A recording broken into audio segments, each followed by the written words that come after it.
नमस्कार. लीड महाराष्ट्र या बातमीपत्रात आपले स्वागत आहे.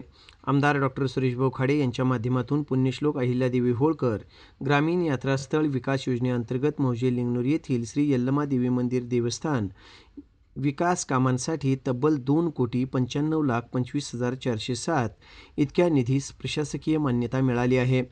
या निधीतून भक्तनिवास तळमजला, भक्तनिवास पहिला मजला, सभामंडप, टॉयलेट ब्लॉक, पेवर ब्लॉक तसेच विद्युतीकरण अशा अनेक गोष्टी होणार आहेत. मंदिर परिसरातील सर्वांगीण विकास करण्यात येणार असून भाविकांसाठी आवश्यक सोयीसुविधा निर्माण केल्या जाणार आहेत.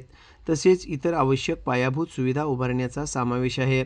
या विकास कामांमुळे परिसरातील धार्मिक पर्यटनाला चालना मिळणार असून भाविकांना अधिक सुरक्षित, स्वच्छ आणि सुसज्ज वातावरणात दर्शनाची सुविधा उपलब्ध होणार आहे.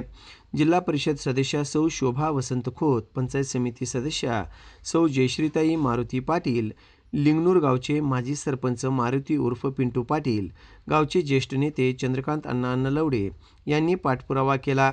तसेच स्थानिक नागरिक आणि भक्तगणांनी या निर्णयाचे स्वागत केले असून आमदार डॉक्टर सुरेशभाऊ खाडे यांचे पुण्यश्लोक अहिल्यादेवी होळकर ग्रामीण यात्रास्थळ विकास योजनेअंतर्गत मौजे लिंगनूर येथील श्री यल्लमादेवी मंदिर देवस्थान यांच्या विकासासाठी तब्बल 2,95,25,407 इतक्या निधी मंजूर केल्याबद्दल माजी सरपंच पिंटू पाटील, खटाव गावचे सरपंच रावसाहेब बेडगे, दादासो मगदूम, के.एस. पाटील, अमोल पाटील यांच्या हस्ते सत्कार करण्यात आला व आभार मानण्यात आले.